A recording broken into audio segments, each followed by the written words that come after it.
Buenas noches, buenas noches. Vamos a empezar nuestra clase. Bueno, espero que pronto se conecte el resto del grupo. Vamos a empezar con nuestra segunda clase de teoría del delito. Vamos a empezar con lo que es la responsabilidad penal personal. Como ustedes recordarán, la clase anterior estuvimos tratando de definir lo que es el delito. En esta clase vamos a tratar de escudriñar más acerca de cuáles son las clasificaciones que hay, cómo se va manejando.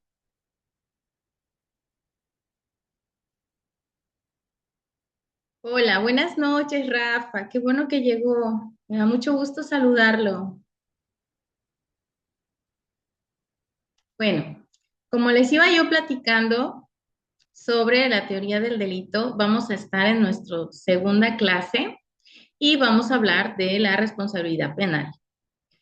En nuestra primera clase estábamos viendo lo que eran los principios y en esta clase vamos a ir delimitando cada uno de ellos de una mejor forma. El primero que vamos a tener que investigar va a ser la conducta. Tenemos que tener en cuenta que para que se produzca un delito debe haber una acción. Una acción viene de un acto, de un hecho humano, de una acción voluntaria. Va a ser capaz de modificar algo que nosotros hacemos, una acción que hacemos, puede modificar el mundo exterior, la realidad del mundo. Entonces, una conducta es el comportamiento humano voluntario, positivo o negativo, encaminado a un propósito, ¿sí? Tenemos que tener claro que el sujeto activo va a tener esto, ¿no? El acto o, en otro, podría ser la omisión que corresponde a la conducta. Puede ser hombre o mujer, pero el sujeto activo es el que va a producir a través de su acción el delito, porque el delito ante todo es una conducta humana, ¿no? Entonces, puede ser en una acción o en una omisión. El sujeto pasivo, porque estamos hablando de que el delito a través de la conducta tiene sujetos. El sujeto activo, que es el que actúa, hace, produce el delito, y el sujeto pasivo, ¿verdad? Que en este caso podría ser la víctima. Entonces, vamos a darle acceso a Candy.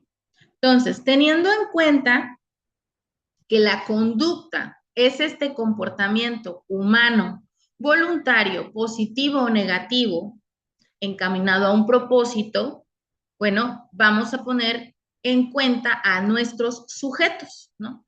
El sujeto pasivo va a ser, pues, el titular del derecho violentado.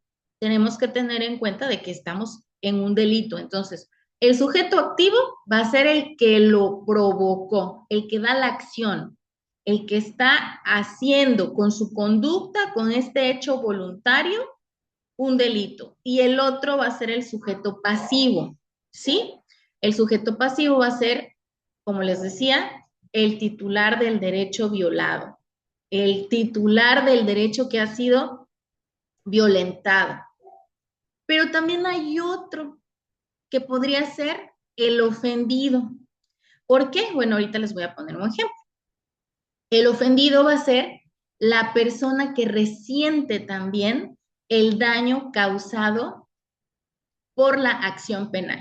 Entonces, teniendo en cuenta ya en general que la conducta como uno de los principios que forman el delito va a ser esta conducta o este comportamiento humano voluntario, positivo o negativo, encaminado a este propósito, va a tener tres sujetos. En este caso en especial.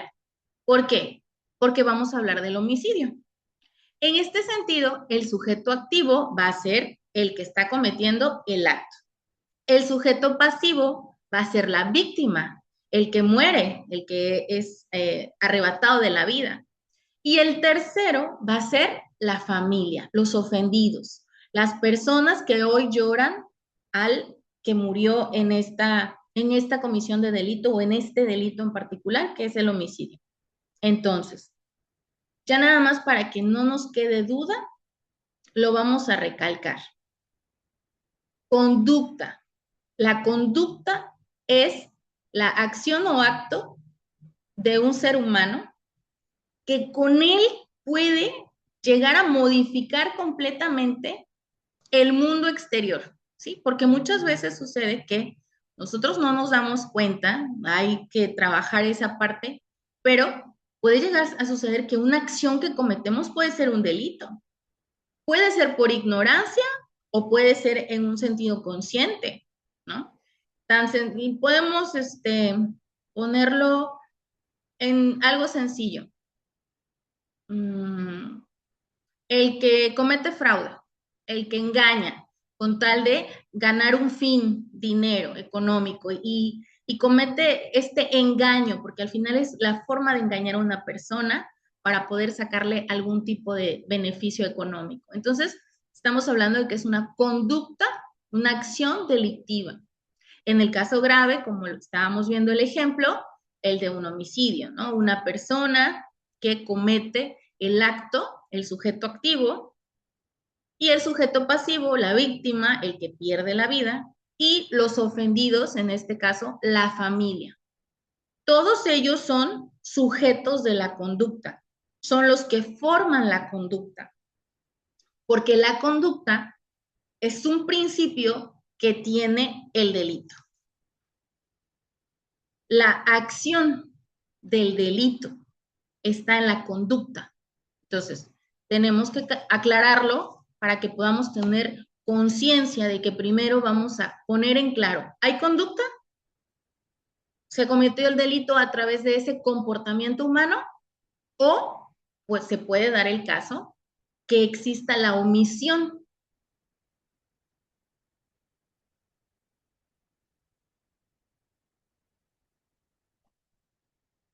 La omisión es lo contrario a la conducta activa, a la acción. Es abstenerse de obrar, es una abstención del hacer, de yo quiero hacer esto, pero no lo hago, pero ¿qué resulta? Que a veces por la omisión también estamos faltando, estamos cometiendo un delito por el no actuar. En los delitos de acción es porque se hace lo prohibido, ¿sí? El delito de acción siempre va a ser que la conducta que estamos tomando, el hecho que estamos haciendo, el acto que estamos logrando, está prohibido por la ley. Y en los de omisión, se deja de hacer lo que debe estar mandado expresamente también por la ley. Entonces, en los dos hay una conducta, en los dos. En una está la conducta de acción, porque activa, y en la otra está la conducta de omisión, la que no se activa, la que dices tú, no, pues si estoy viendo que están, por ejemplo, lo que les decía yo, ¿no? Que ustedes pueden contar con algún tipo de información climática que sea necesaria para una investigación ministerial y ustedes deciden no colaborar y con su omisión ya pueden estar cayendo en un delito. Sucede mucho en el encubrimiento, ¿no? Cuando nosotros sabemos algo y que decimos, no, pues yo no vi nada, yo no sé, estamos encubriendo, también hay una omisión. Entonces, la omisión impropia habla precisamente de esa falta de acción que provoca lo que les decía, un resultado delictivo como el homicidio por omisión, donde la negligencia del cuidador puede causar la muerte de una persona. Esta omisión podría ser de cuidadores, de personas que tienen a su cargo personas. Entonces, ahí puede haber una omisión impropia en donde puede llegar a haber un homicidio. Y la omisión propia, que también consiste en ninguno de los dos es no voy a hacer nada. Consiste en no hacer voluntario o culposo, ya con la conciencia de que estamos violando una norma preceptiva. O sea, que ya sabemos que el no hacerlo, de no, no voy a hacer nada, está produciendo ya un resultado típico. No prestar ayuda a alguien que está en peligro, ¿no? Que sabemos que tal vez llega a pasar, que estamos conscientes de que tal vez la persona está sufriendo un maltrato físico, psicológico, nosotros estamos conscientes, puede llegarse al caso de que, les voy a poner un ejemplo, hablando de delitos. Creo que fue en Veracruz, sí, fue en Veracruz. Un caso así, una omisión propia. Ya ven que son estos como edificios, departamentos, que están en edificios, así. Entonces, se cometió el crimen en el tercer edificio, perdón, en el tercer departamento, en la tercera planta, pero la vecina del segundo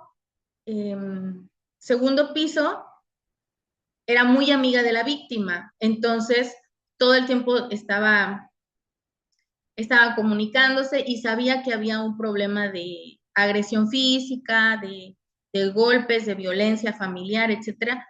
Trágicamente, al final se comete el feminicidio, muere la señora que vivía en el tercer piso y la del segundo piso, al momento de que empiezan a recabar esta información, pues entra en este dilema, ¿no? ¿Por qué? Porque por un lado, ella sí tenía información que tal vez si ella hubiera podido decir algo en ese momento, porque al final sí se cometió el delito, pero faltó, no hubo acción, o sea, hubo omisión. Entonces, también ahí pudo haber, no fue, obviamente no fue, en este caso, no eran cómplices ni nada, el señor cometió el delito porque él ya lo tenía, era un delito que él ya, digamos que el señor ya tenía ese problema, ¿no? Con la señora ya, pero digamos que en este momento, para poderles un ejemplo, sí hubo una omisión en una acción por parte de un tercero. Por eso es importante recalcar en la conducta que el delito se puede cometer en un acto o absteniéndose de hacerlo, absteniéndose de obrar. Por eso hay que tener mucho cuidado porque si no es por acción, puede ser por omisión. O sea que, aunque tú no lo hayas hecho, puede ser que tú sepas que se iba a cometer y puedas estar encubriendo que son los delitos que más abarcan este tipo de conductas, perdón, que son los encubrimientos. La omisión va más al yo sé, pero no digo. Yo sé, pero no hago, porque estamos en una omisión de la conducta. Otro de los importantes principios que tiene el delito, de estos procesos de desarrollo penal que se van dando, es el tipo. Tenemos que entender que el delito como tal necesita irse formando por diferentes esferas para poder cumplirse. Si alguna de las esferitas, vamos a ponerlo así, imagínense un árbol, no, es que no sé, tendría que tratar de que entendieran que cada esfera se tiene que encender, cada círculo se tiene que encender para que entonces se cometa el delito completo. Si llegan a faltar alguno de los focos que encienden esto, no se puede cometer un delito completo, o más bien dicho, no se puede perseguir un delito. Entonces, en el caso de la conducta es una esfera que se enciende, que debe de existir para que entonces el delito aparezca.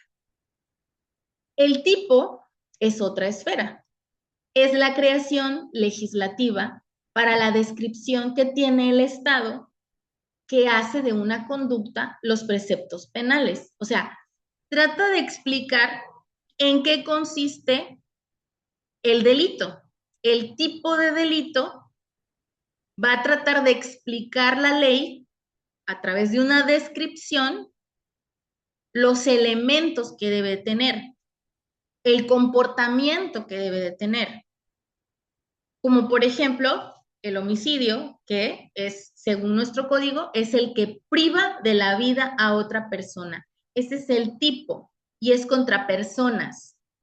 Entonces, estamos hablando de que en el tipo de delito va a tratar de explicar si es un delito sexual, si es un delito cibernético, si es un delito contra la propiedad, si es un delito financiero.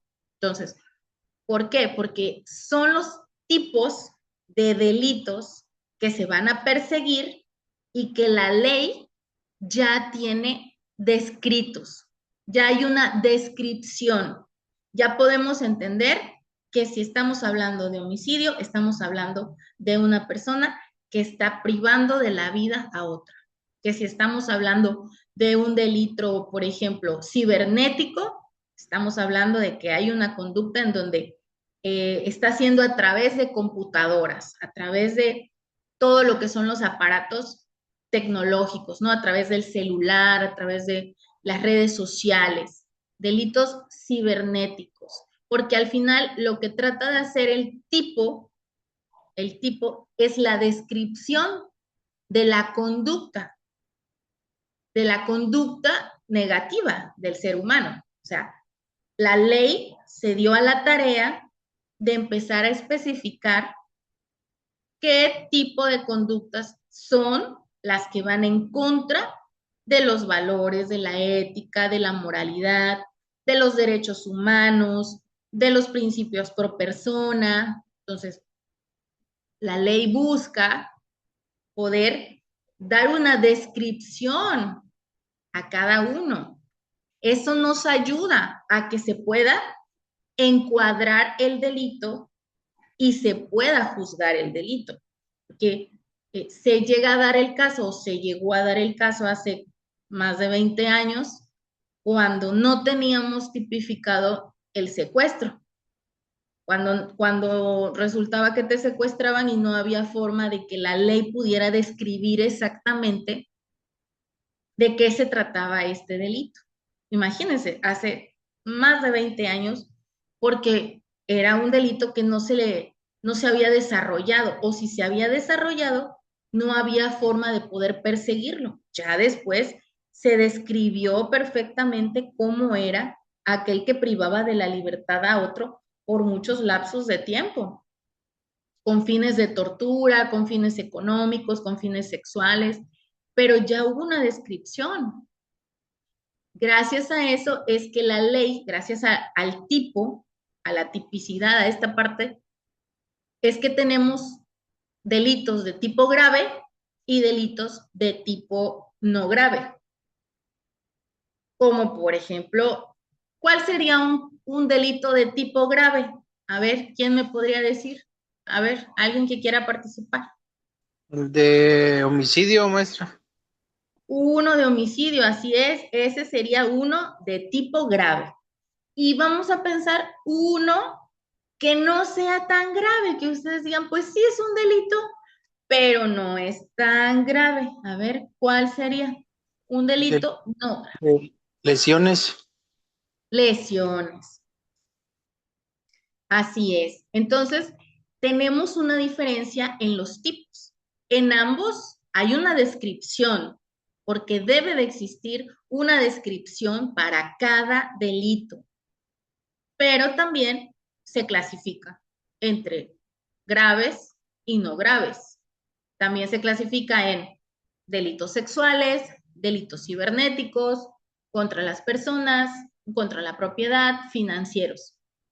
Todos van a ser descritos, porque el tipo describe el delito, es una descripción de la conducta.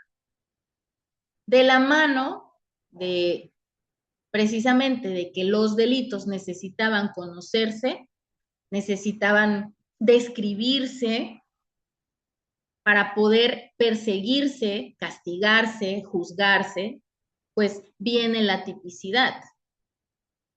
La tipicidad es entonces este encuadramiento de la conducta con la descripción hecha en la ley.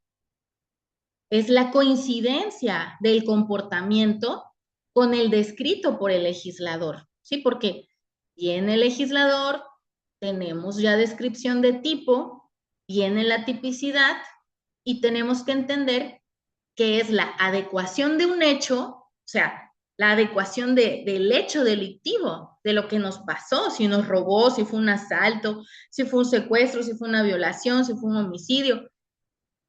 Toda la adecuación del hecho tiene que encuadrar a la hipótesis legislativa que tenemos, o sea, al encuadramiento de la conducta que ya había hecho el legislador, que ya tenía el legislador en una descripción legal. Y entonces, al tener ya este encuadramiento, ya tenemos entonces el resultado, un delito.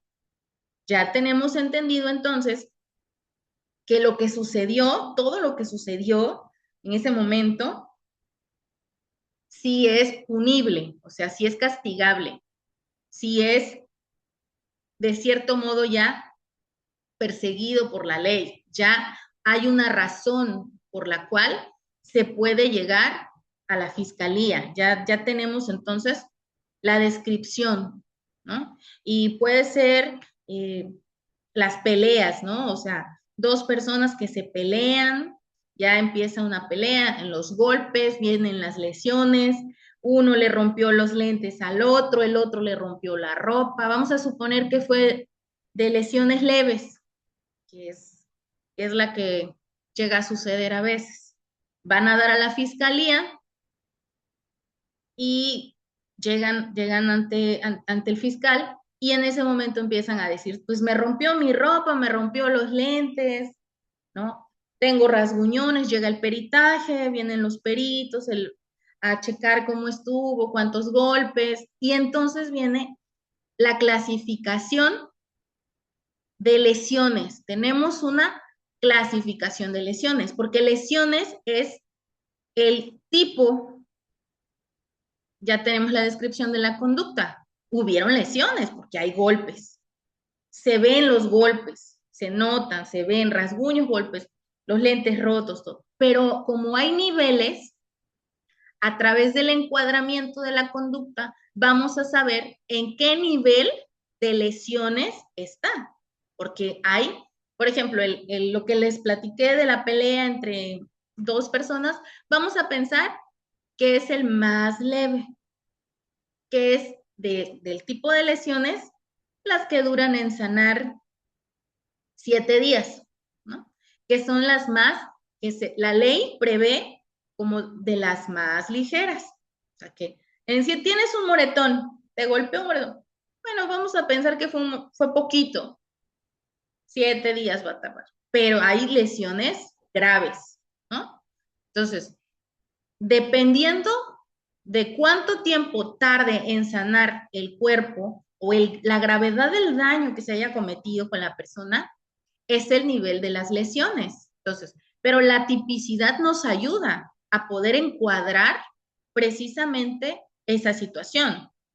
Ese momento en el que esas dos personas se golpearon, bueno, ellos no tenían conciencia de que por el tiempo en el que tarden en sanar sus heridas, va a ser la sanción que van a tener, porque puede ser, en este ejemplo, que sea económica, ¿sí? O sea, sí, se pelearon los dos, se golpearon y bueno, pero la sanción va a ser económica. Ambos van a tener que pagar los daños. Que si me rompió los lentes, te los pago, les dicen al fiscal.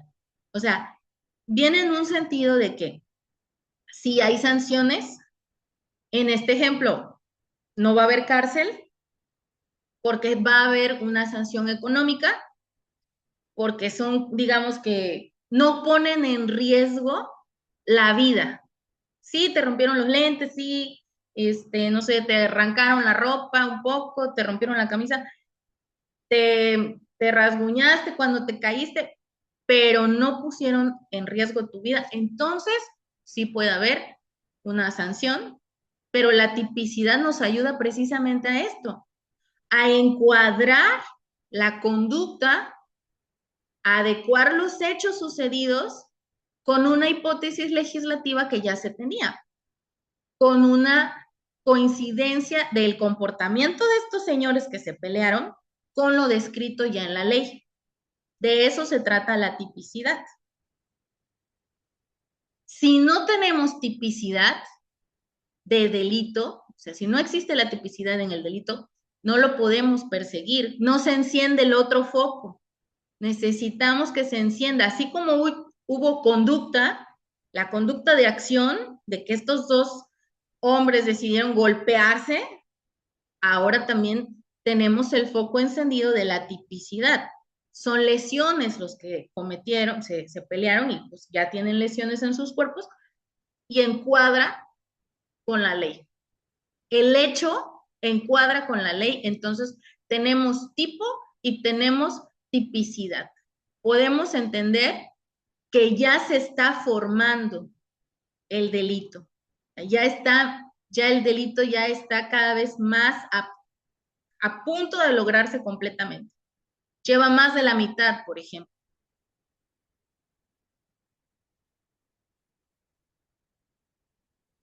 ¿Dudas hasta aquí? Pregúntenme porque vamos a cambiar de tema. ¿Todo bien? Sí, todo bien, maestra. Bueno, muy bien. Ahora vamos a hablar de la antijuricidad y la ausencia de tipo, que era precisamente lo que les platicaba, ¿no? Anti viene de contra al derecho. O sea, al tener esto, quiere decir que está contradiciendo un mandato del poder, o sea, un mandato jurídico, porque es antijurídico.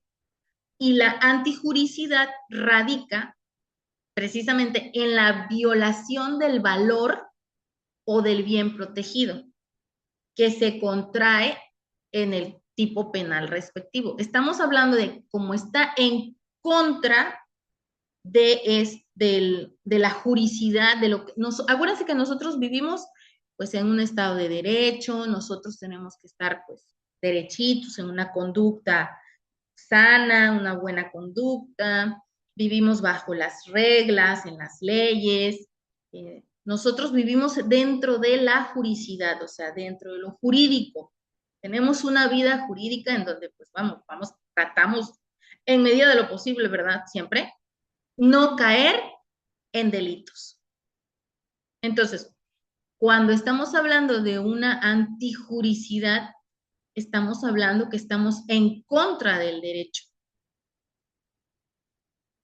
Y hay una antijuricidad formal, que es cuando implica una transgresión a una norma establecida por el Estado, y una antijuricidad material, que significa que contradice los intereses colectivos. Puede ser que tengamos una antijuricidad en una sola persona o que la antijuricidad recaiga en lo colectivo. Por eso habla precisamente así, en colectivo.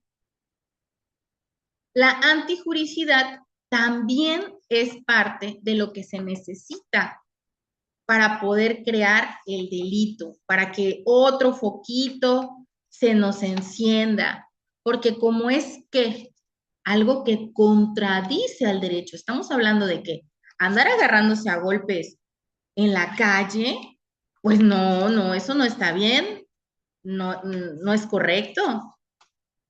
Entonces, estamos yendo antijurídicamente, estamos teniendo una antijuricidad. Y eso es una conducta que, bueno, está en contra del derecho, en contra de lo jurídico, en contra, o sea, estamos mal. Necesitamos entender que el delito como tal es una conducta humana, pero como no toda conducta humana puede llegar a ser delictuosa si no se tienen ciertos elementos que son los que estamos estudiando, tenemos que entender que, bueno, todo lo que esté en contra del derecho, que no se acepte como jurídico, esa conducta que estamos haciendo, si es antijurídica, si va en contra del derecho, entonces es parte de los elementos de un delito. ¿Sí? Necesitamos el que uno pueda tener una conducta que está tipificada, pero que se está, en este caso, contradiciendo porque está radicando en la violación de un valor, o está contradiciendo o está violando un derecho protegido, entonces se está cometiendo un delito. ¿Por qué? Porque necesitamos entender que la conducta es antijurídica cuando siendo ya tipificada, o sea, ya está dentro de la norma, ya está escrita,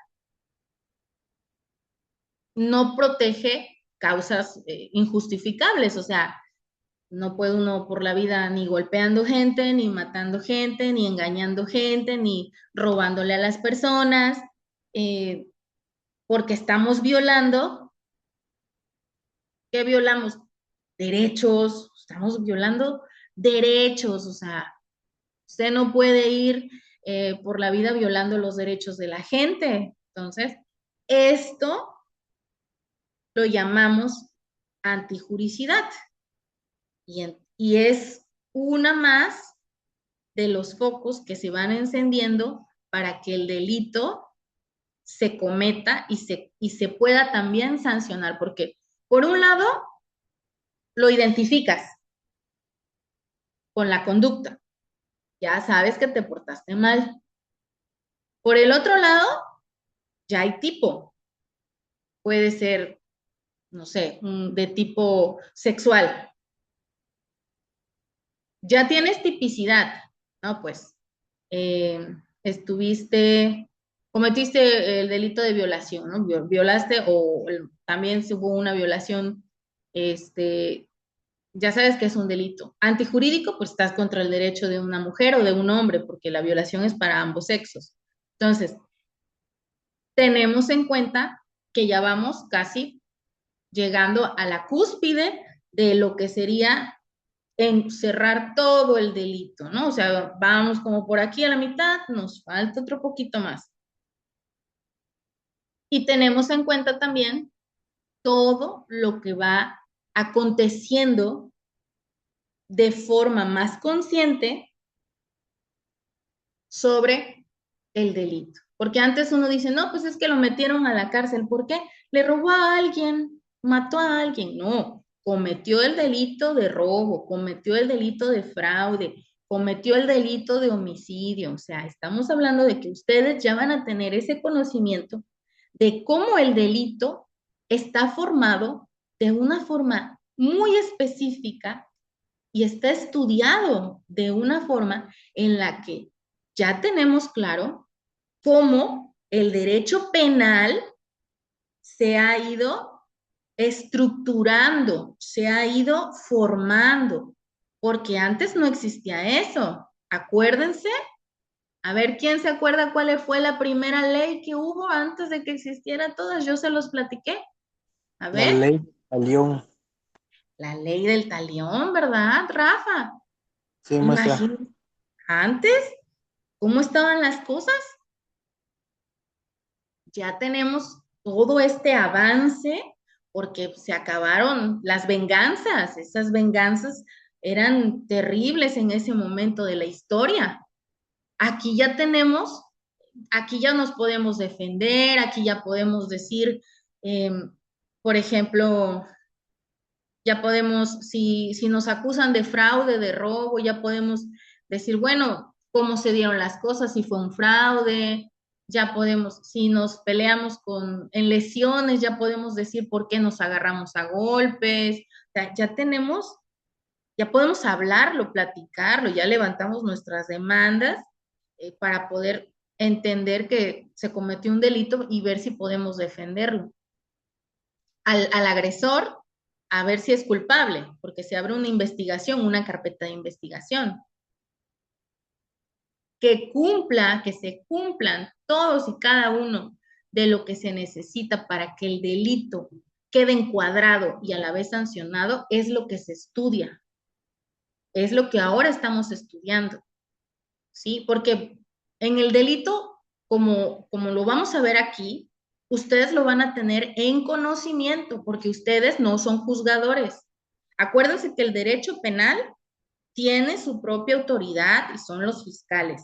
Lo que ustedes hacen como abogados es tratar, ahora sí, de sacar a su cliente de la cárcel en caso de que llegara a cometer el delito. Y para que ustedes puedan sacar a una persona de la cárcel o empezar a tratar de crear la investigación junto con la fiscalía para ver si el delito que cometió alcanza fianza, tiene menos años de prisión, van a haber atenuantes, que es lo que vamos a ver más adelante, pero digamos que van a haber cosas que si lo aventaron a 15 años de cárcel, bueno, ustedes como abogados defensores que van a intentar, bueno, pues que sean 7. Vamos a ver si pueden ser 7, si hay sanción, si es negociable.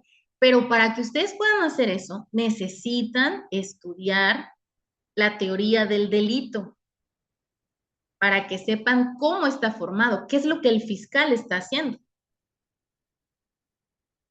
Siguiendo con esta parte, vamos a hablar de que si la conducta no es típica, ¿no? Porque ya dijimos que la conducta es típica, ¿por qué? Porque la conducta encuadra dentro de la hipótesis legislativa.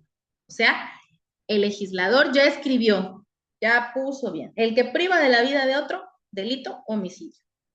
¿Sí? Ya tenemos un encuadramiento. ¿Y si no hay tipo? Si no hay tipo, hay una ausencia de tipo, que son lo que en el derecho también conocemos como lagunas, como hoyos negros, no tenemos cómo.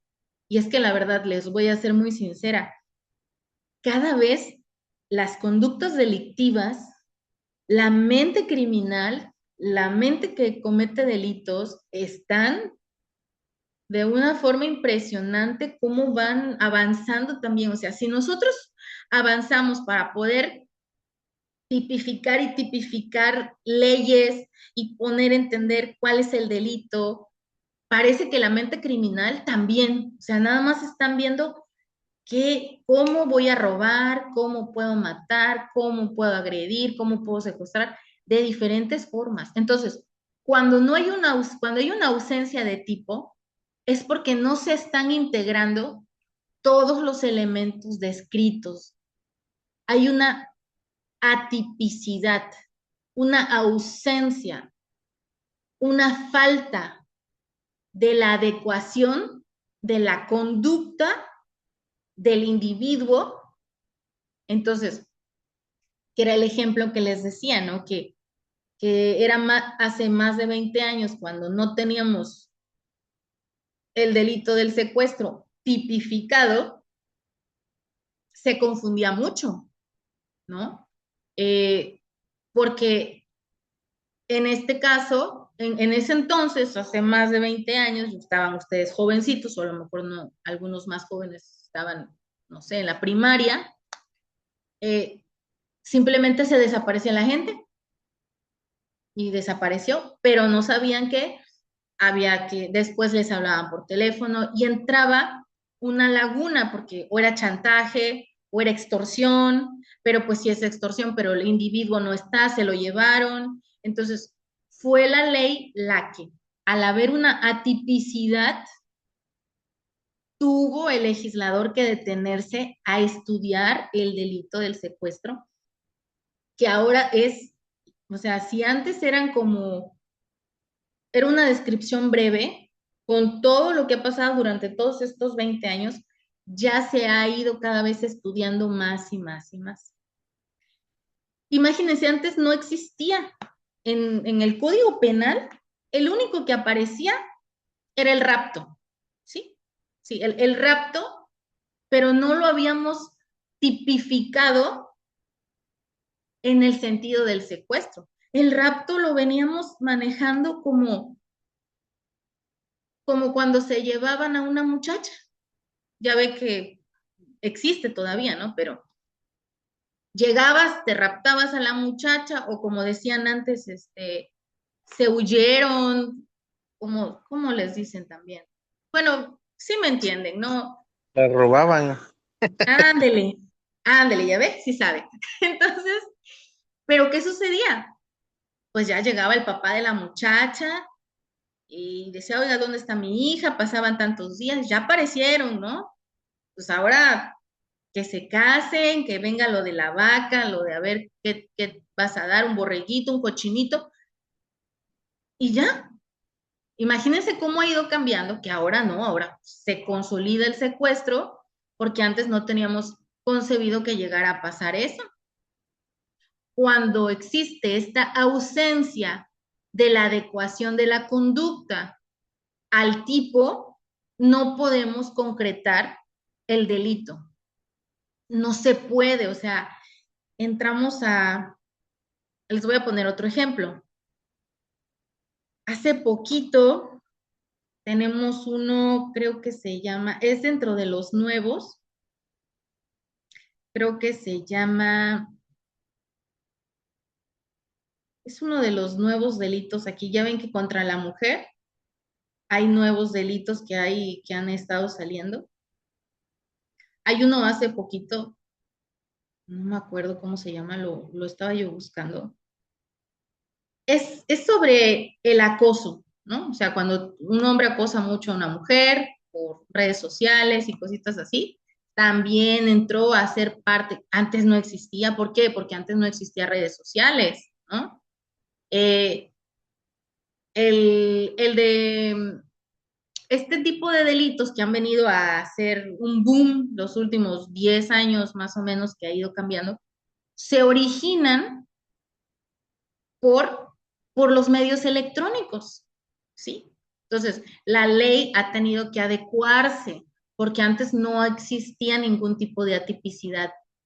Perdón, porque existía atipicidad, no existía la tipicidad. Entonces, se tenía que, al no haber una adecuación de la ley a la conducta, no se perseguía, ¿no? Entonces, o también el delito de las fotos, ¿no? Que ahora si te roban una foto o si una foto y la suben a internet o cosas así, lo mismo. Antes no existía, ahora ya hay. Por lo mismo, ¿por qué? Porque antes no existían los celulares. Antes, antes tú para poder tomarle una foto a una persona, o si no contratabas un fotógrafo para la fiesta, o si no, uno de la familia se había comprado de esas fotos, perdón, de esas cámaras fotográficas cuadradas que tienen, pues una cámara normal, o de las otras que eran muy delgaditas. Antes tenías que salir a revelarlo, era un rollo que tienen y tenías que ir a revelarlo, como se hace luego en las graduaciones. Ya no existía o no existía la facilidad de que ahora vas caminando por la calle y no solo lo voy a generalizar en hombres, vamos a suponer que las mujeres también, ¿no? Que va a la muchacha y dice, ay, ese muchacho está guapo, le voy a tomar una foto. Oye, no le puedes andar, estará muy guapo el muchacho, pero tampoco tienes derecho a estar tomándole una foto, ¿no? Entonces, todos estos tipos de ejemplos que les doy es para explicarles que si no existía una adecuación de lo que estaba sucediendo, de la acción del sujeto en la ley, había una atipicidad. O sea, no podíamos seguir adelante, no podíamos concretar el delito. Lo soltaban, se iban los delincuentes, a pesar de que hubieran hecho el daño que hubieran hecho, a pesar de que hubieran lastimado lo que hayan lastimado. Si no existía en la ley, si no se encuadraba en la ley, salían libres. Oiga, pero ¿por qué lo dejó ir? Es que no hay delito que perseguir, era la frase, una frase demasiado dura, cruel. ¿Por qué? Porque imagínate, no hay delito que perseguir. ¿Ustedes se imaginan cuántas familias llegaron a escuchar en algún punto de su vida esa frase tan dura, tan dolorosa? Estaban sufriendo tal vez que sí se había cometido un delito, sí habían lastimado a una persona, sí se habían violentado los derechos humanos y te decía el fiscal o te decía el Ministerio Público, como antes se conocía, el MP. No, pues es que no hay delito que cometer, ya lo soltaron. Oye, no, era terrible. Y eso sucedía precisamente por este fenómeno, por la atipicidad. Porque al momento en el que en ese entonces estamos hablando del MP, el Ministerio Público quería tratar de encuadrar el delito que había cometido esa mente criminal revolucionada o adelantada a su tiempo, porque ni el legislador se había detenido a pensar en eso, sino que viene el delincuente con la creatividad que tienen los criminales a traer el nuevo delito. ¿Y qué pasó? Nosotros, como sociedad, como legislación actual, no estábamos listos, no habíamos imaginado que ese delito fuera a llegar y lo soltaban y se iban y no pasó nada, ¿no?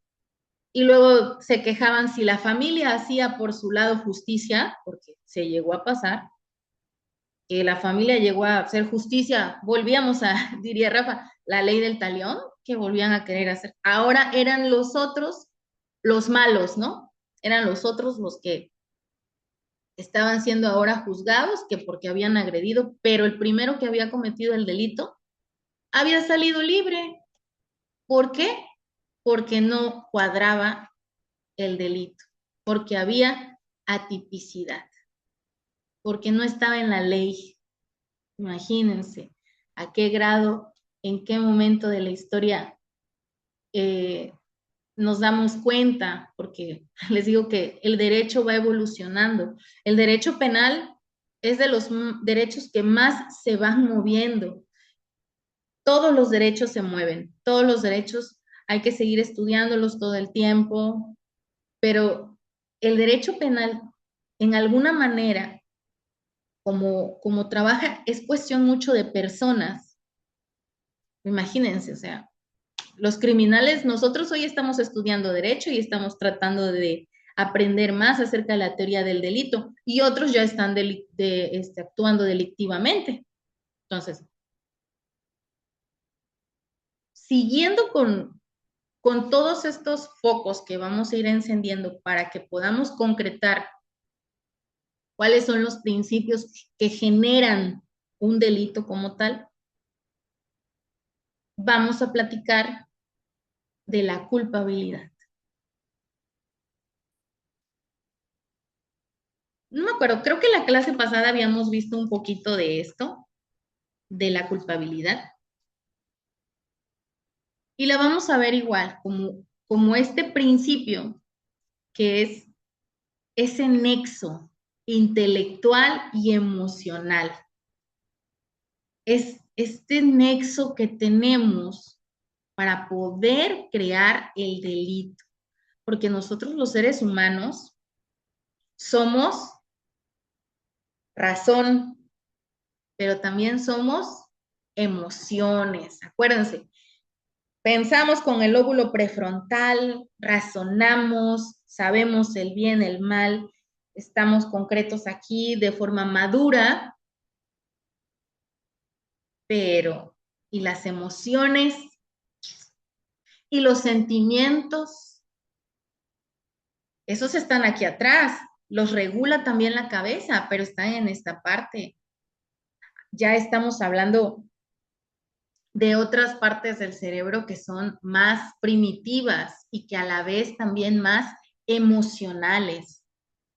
Entonces, si nos damos cuenta que la culpabilidad como uno de los elementos que se necesitan para que el delito como tal se concentre, o se concrete es la culpabilidad, porque está hablando de ese nexo intelectual y emocional que liga al sujeto con el resultado de su acto.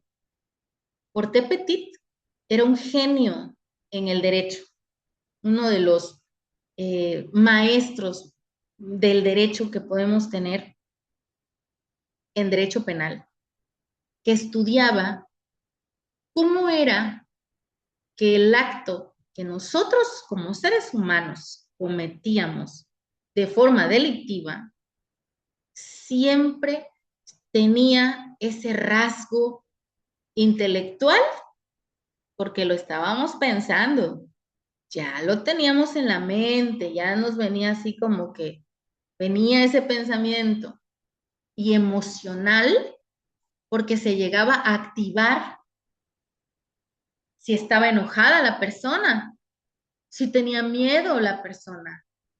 Esa activación entre la emoción y el pensamiento, juntas en ese momento, podía lograr que el sujeto realizara una acción o una omisión, porque volvemos a lo mismo.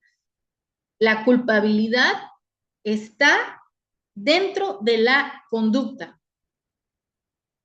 Y se los vuelvo a repetir.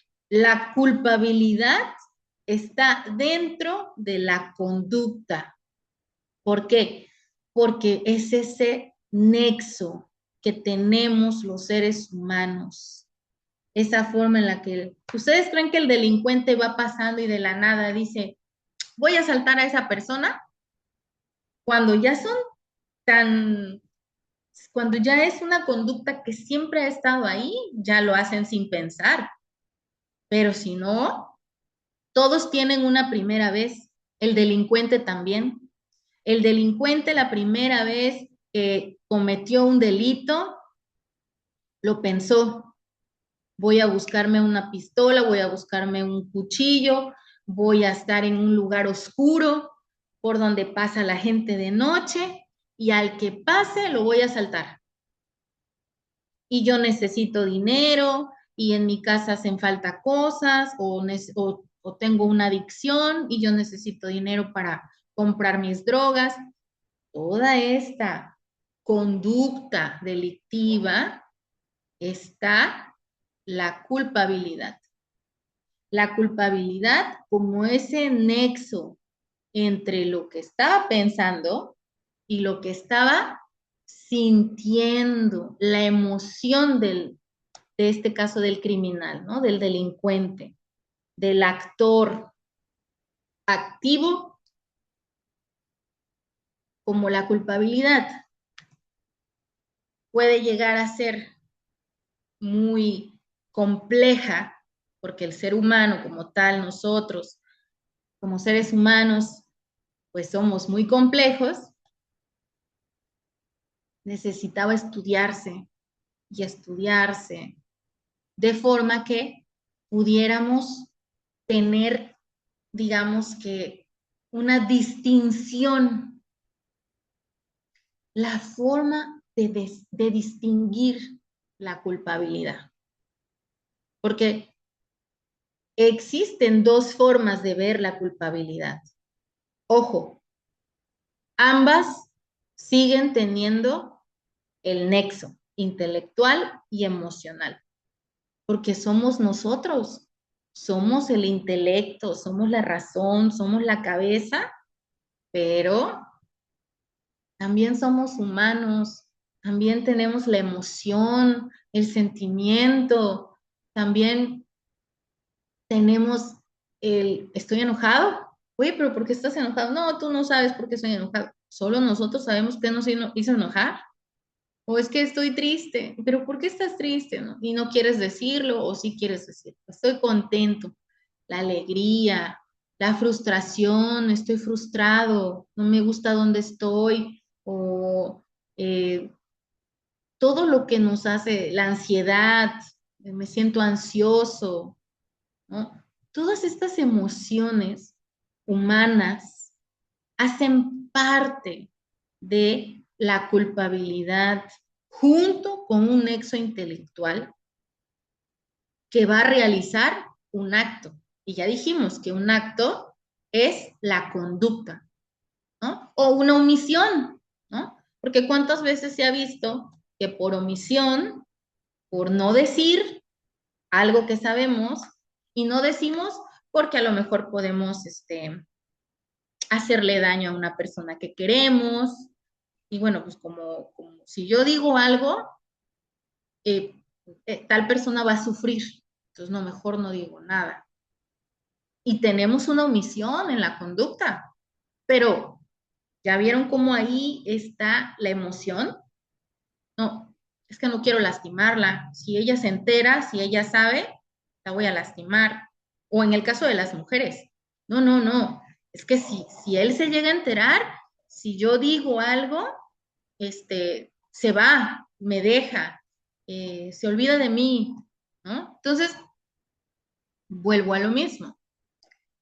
Como la culpabilidad era tan compleja entre este nexo, necesitábamos separarlo, poder tratar de alguna forma estudiarlo, y una es la forma de ver la culpabilidad con dolo, ¿sí?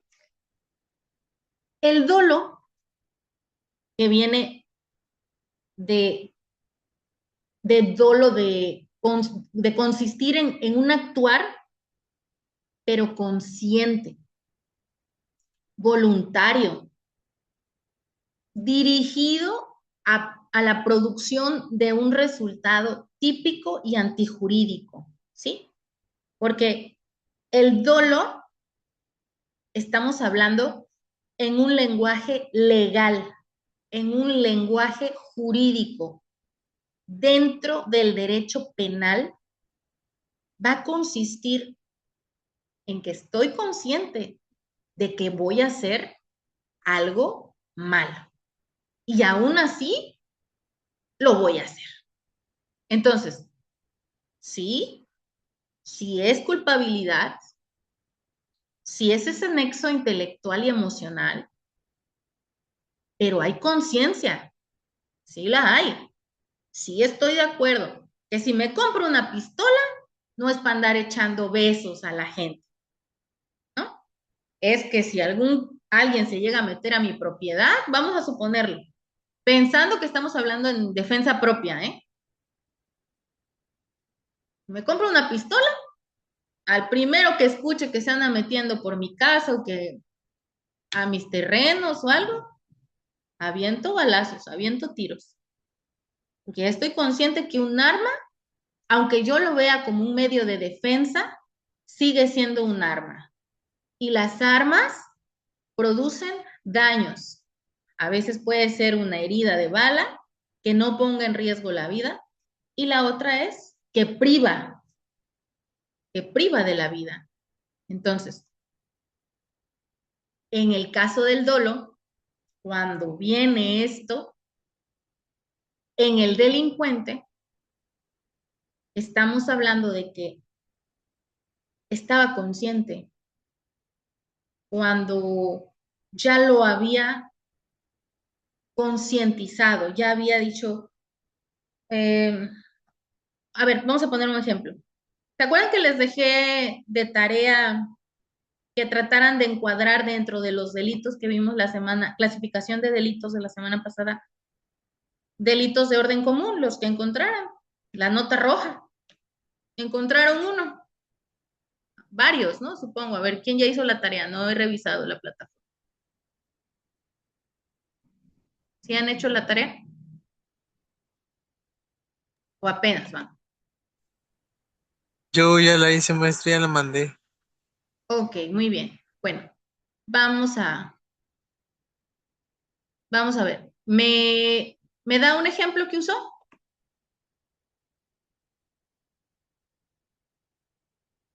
Un ejemplo que usaste de tu tarea. Eh, yo puse de, bueno, robo casa habitación. Ok, muy bien, gracias. Ese. Para que exista este delito de robo casa habitación, hay personas que ya tienen hasta la camioneta lista. O sea, ya tienen identificada la casa que van a robar. Ya tienen los horarios casi de la gente de cuando se salen de su casa. O ya saben cuándo se van de vacaciones. Ya tienen su camioneta de mudanza lista para que en cuanto se vaya la gente de la casa, saquen la televisión, se puedan robar los objetos de valor, PlayStations, teles, estéreos, o sea, muebles. Entonces, hay una culpabilidad con dolo. El criminal, el delincuente, al momento de actuar, está consciente que esa acción que está produciendo va a ser un resultado típico porque ya sabemos que es un delito, que está encuadrado en la ley, que ya hay una descripción legal del robo a casa habitación y que es antijurídico porque está en contra del derecho. Y esa es una culpabilidad que se dio con dolo, ¿sí? Que ya se vio consciente. En el caso de la culpabilidad, pero con culpa, el derecho prevé que existe cuando se obra sin intención. Vuelvo a lo mismo, los seres humanos somos seres muy complejos, nuestra naturaleza es muy compleja. Entonces, el derecho penal, en su análisis de las conductas humanas, encontró que dentro de la culpabilidad, como principio del delito, como principio fundamental del delito, como principio de desarrollo para la conducta del derecho penal, la culpabilidad tendría a la culpa como esa acción que hace el activo, o sea, el sujeto activo, pero sin intención, más bien con una tipo de negligencia, o tal vez sin intención y sin realmente querer causar un daño previsible o penado por la ley, decía Cuello Calón, ¿no? Buscaba que, pues sí, sí se cometió el delito, o sea, no vamos a pensar de que no sucedió, pero no era la intención, no estaba. Y aquí es donde entran otra parte de la clasificación del delito. Los que son con premeditación, los que buscan la ventaja, ¿no? Aquí en el delito, cuando la culpabilidad, cuando este nexo intelectual y emocional que liga al sujeto es en sentido de culpa, no en sentido doloso, está hablando de esa falta de intención, ¿no? O sea, sucedió, pero sucedió, yo en realidad no quería que sucediera, o yo en realidad no me imaginé que esto pudiera pasar porque se ha llegado a dar el caso.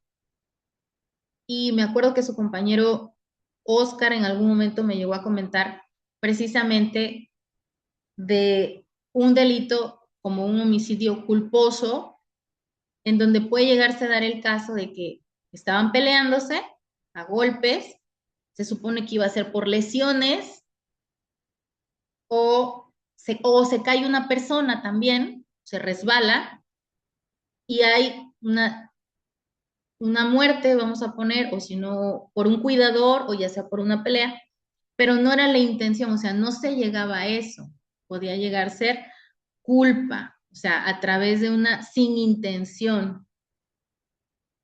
Es que no sería accidente, aunque la ley lo prevé más doloso o culposo, ¿sí? O sea, ustedes como abogados, el día de mañana, si llegan a defender a una persona que está dentro de una investigación y la fiscalía empieza a ahondar más, lo único a lo que podrían aspirar, tratar de convencer para que se pueda aligerar la pena, sería tratar de convencer que a través de la investigación el delito con culpabilidad sería de índole de la culpa, a través de la culpa, no del dolo, porque entonces sería consciente. Sería más bien aspirar a que ustedes puedan decir, no, pues sí cometió un delito, pero es a través de la culpa, no a través del dolo, porque entonces no habría un atenuante, que esa es otra cosa que vamos a ver, que es como lo que vamos a tratar, atenuar, nada más rapidito para que no se quede vaga la palabra, es tratar de bajar. O sea, si ya de por sí un delito es algo grave, en todos los sentidos, aunque haya delitos no graves y delitos graves, en sí el delito es delito, no le busquen. Pero vamos a tratar de buscar que si el delito está grave, o es un delito aquí, atenuarse es tratar de buscar que el delito baje un poco en su calidad, ¿no? Y la culpa es uno de los rasgos que puede llegar a tener un delito, no, que no busca, que, o sea, que en este caso el delincuente o el activo, el sujeto activo de la conducta, pues no quiso hacerlo, no quiso, o ella no quiso, porque también puede ser que ella haya dicho, pues es que yo no lo quería lastimar, o no quería que fuera así, o sucedió así, no me di cuenta, o sea, y vamos a buscar ese nexo intelectual y emocional que liga al sujeto con el resultado del acto, que es la culpabilidad. Ojo, sigue siendo culpable, ¿eh? No vayan a decir, ay, maestra, pero es que, pues si lo hizo sin intención. No, no, no, no, no. Sí hay culpabilidad, ¿eh? No, no se me confundan.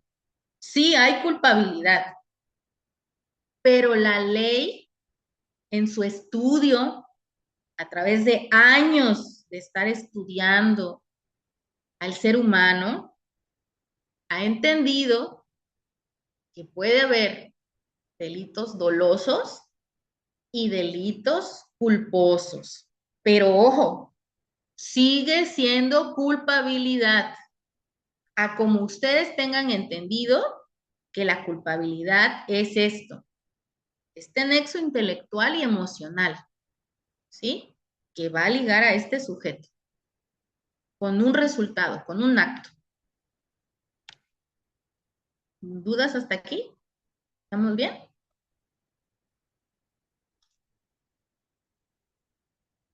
Bueno, ¿qué sucede cuando viene la inculpabilidad?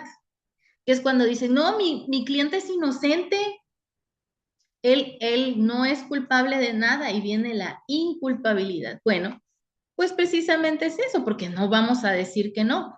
Hay gente en la cárcel que sí es inocente. No podemos llegar a también decir que todos los que están en la cárcel son culpables. Hay personas que llegan a estar viviendo infiernos en la cárcel y no son culpables, sino simplemente no supieron poder llevar su caso. Hubieron a veces hay errores en las fiscalías, en los ministerios públicos antes, por ejemplo. No había defensa, no hay personas que se sepan defender. ¿Saben con qué pasaba mucho esto de este ejemplo que les pongo? De que hay personas que son inocentes en la cárcel, que también se ha dado.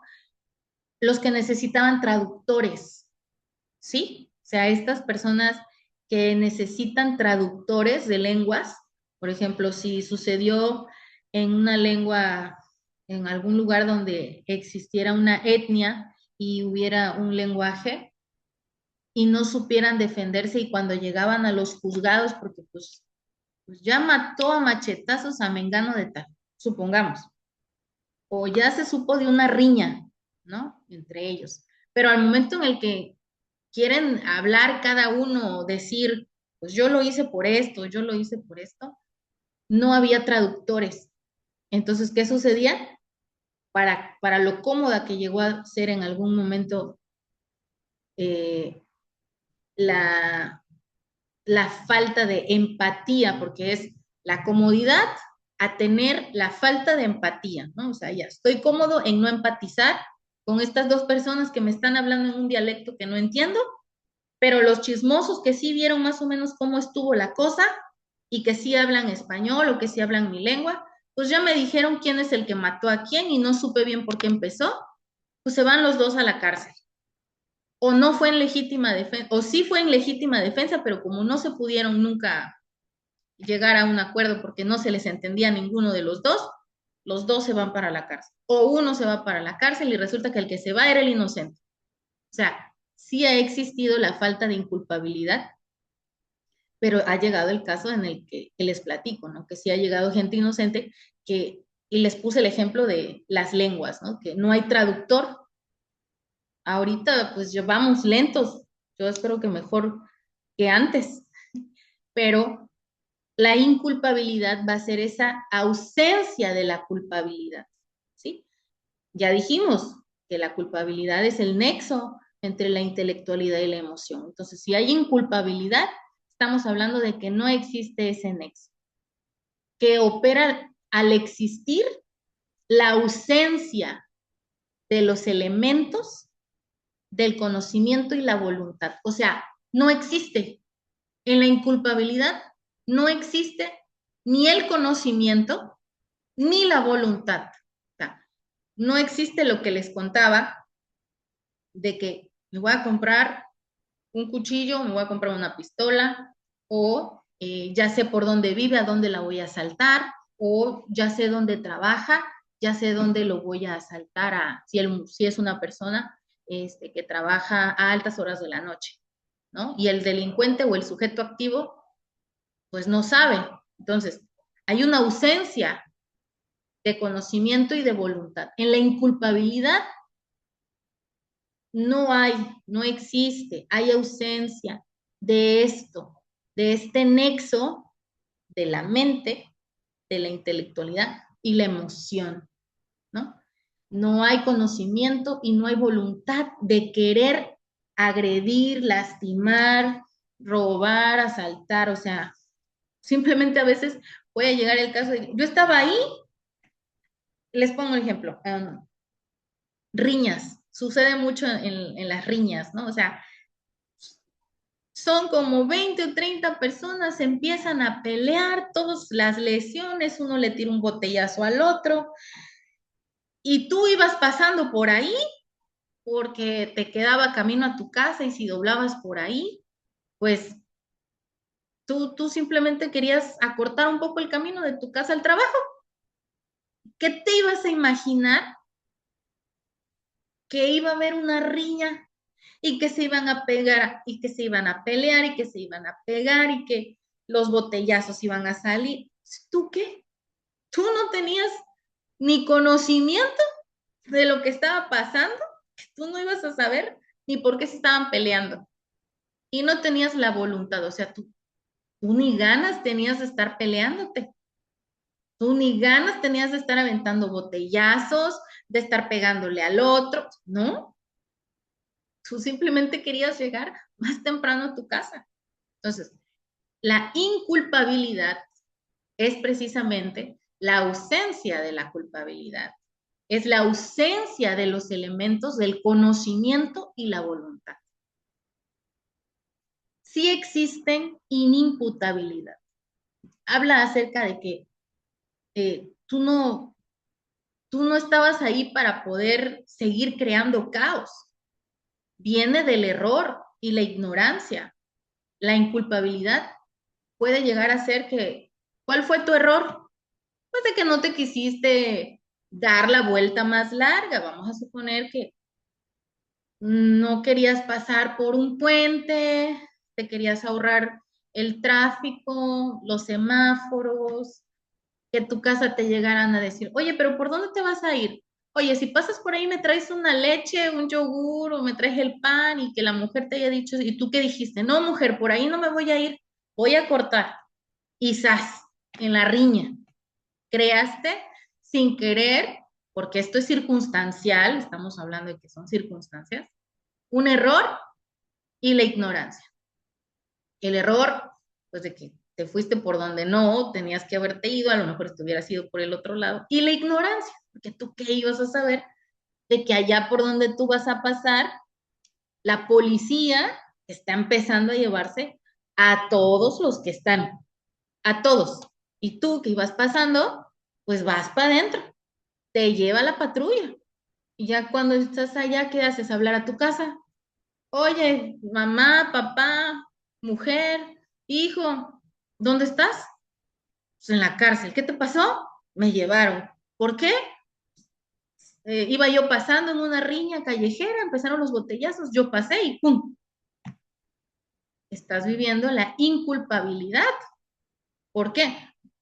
Porque no tenías conocimiento, no tenías voluntad, estabas en el error y en la ignorancia.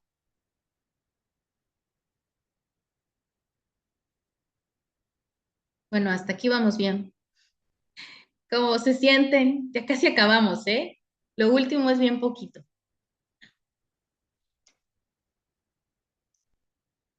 Vamos a hablar del causalismo, el psicologismo y el normativismo. Estas son teorías, porque acuérdense que nosotros estamos en la teoría del delito.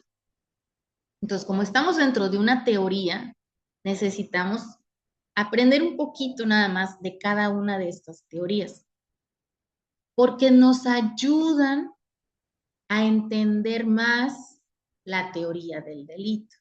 Son teorías que se escribieron para poder ayudar al abogado, a los fiscales, a todos los que nos dedicamos al derecho, a tener una idea más clara de por qué se concibe, se crea, aparece el delito. Entonces, la primera teoría es la teoría del causalismo. Esta teoría es muy sencilla. Solo suele basarse en un binomio, o sea, en dos cosas, en la causa y el efecto. Y eso lo podemos ver en muchas partes. Es la que nos dice que para atribuir responsabilidad solo se requiere comprobar la causa y se considera el efecto como la consecuencia directa. O sea, es muy sencilla esta parte de causa y efecto. Una persona será culpable cuando se acredita la acción como causa del resultado. O sea, es la más sencilla en el sentido de que nosotros somos, desde muy chiquitos ya podemos empezar a pelearnos. Y vuelvo al ejemplo de las riñas, de las peleas, de las lesiones, estos delitos. Porque a veces resulta que causa y efecto, en la teoría del causalismo, es que, bueno, el ejemplo más sencillito que les puedo poner es que imagínense que ustedes estaban chiquitos, estaban en la primaria y de repente, no sé, llega una niña o un niño, quien se acuerde, y los empezaba a molestar, lo que hoy llamamos bullying. Y tú dices, no, a mí tú no me vas a pegar. O viene el niño y pum, le pega a usted. ¿Y usted qué dice? Ah, no, pum, yo le pego también, ¿no? Nadie, ninguno de los dos dijo, háblenle a la maestra. No. Entre ustedes mismos se pelearon. Se peleó usted con el compañerito que no sé, que le rayaba sus libros. Usted tenía un compañerito que le rayaba sus libros. O el que le quitaba la goma y no le devolvía sus cosas. Es un ejemplo de la teoría del causalismo. Una causa a un efecto, ¿sí? La persona siempre será culpable cuando éste va a acreditar la acción que causa, o sea, como causa del resultado. Y la teoría del finalismo, bueno, pues esta teoría fue su representante Welsel, y bueno, él decía que el sistema del derecho penal sobre esta teoría final de que la acción destaca en ella la finalidad, habla más bien de que nosotros tenemos en cuenta de que para poder llegar a causar un daño, necesitamos pasar por todos estos círculos que les estuve platicando, todas estas bolitas que se fueron encendiendo, todos estos elementos, y la acción es el final de todo. O sea, en la teoría del finalismo, al final lo que hiciste, la acción, el final, se acabó. Eso es lo que va a repercutir sobre la norma, sobre todo lo que el delito está buscando. En la teoría normativa o la teoría normativista del delito, concibe el delito pues como una conducta reprochable jurídicamente que está centrada en la valoración de la norma y no en los aspectos psicológicos del autor. ¿Por qué sucede que cada teoría busca es entender al ser humano o entender al delito, pero el delito ¿quién lo comete? Pues los seres humanos. El delito lo comete un ser humano. Entonces, las teorías, cada una por su lado, la del causalismo, la del finalismo y la de la normativista, buscan estudiar la teoría del delito a través de diferentes aspectos, ¿no? En la normativista, que es como más la que se acerca a la que nosotros podríamos, digamos que usar, sería precisamente esa, ¿no? ¿Por qué? Porque va a buscar concebir el delito como una conducta reprochable, ¿no? Porque nosotros sabemos que la conducta, ya como tal, es parte fundamental, principal de la teoría del delito. Entonces, son tres teorías, están muy sencillas. Cada una busca explicar a su manera el delito, ¿no? Al final, todas son parte del estudio de la teoría del delito y cada una trata de darle un significado al delito diferente.